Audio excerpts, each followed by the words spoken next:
ma'am rabies क्या साथी के हाबू वन्स रेबिस नाग्रब मीदुम बंगंबगी चांस सोलै लेत्रे हुइना चिकपदगी कमाइना फर्स्ट तौनी कर्म मखन वैक्सीन कापनी है मैम है समन हाइजरमगे मैम वीडियो से कमाई तौनी है येंगमिनरसी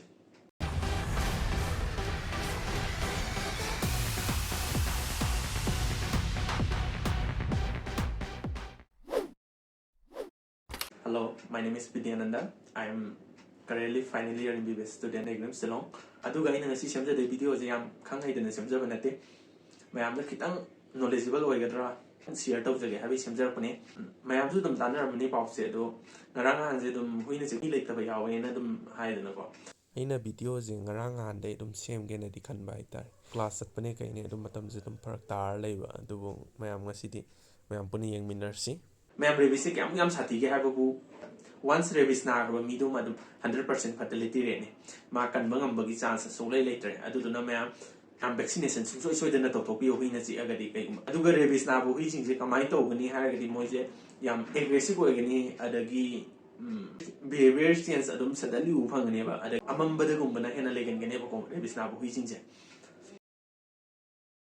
मैम रेबिस कमाइना संदोके ना हारगदी मैम नजु हेना खंगनरग लाइरब कई हाइतार हुइना हौदोंना खोटपा अदगी चिकप खोटपा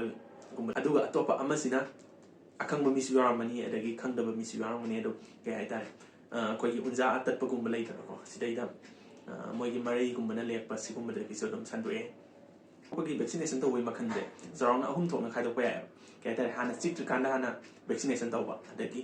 चियब मतुंगदा अमुक तौबा अदुगा अतोपा अमसिना कमाइनो हारगदी नंजे हाना दी वैक्सीनेशन तौखरबा अदुगा हुइ नत्रगा हौदोंसिना चिकप खोटपा अदगी लेकप खोटपा तौबदगी फर्स्ट से कमाइना तौबदगे हारगदी मैम हुजिकी चिक्रिबा मफमसे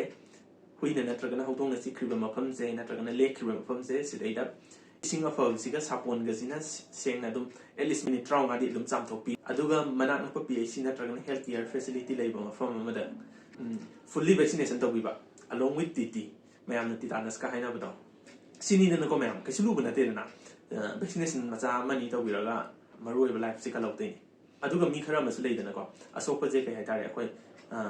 योमजन दैरा बैंडेज कुमने यसनगदर खोट कथनबदसु सुंदौ तौबिगनो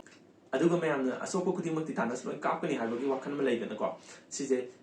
असोप खुदिमक टिटानस कापत्रसु याय अदो मागी सही खरा लेरिबको सिगी मतांगिना ए मथंगी video गुमबदा दum semjaraage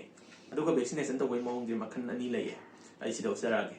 ke tare intramuscular habidi muscle da tawba ma aduga intradermal hai tare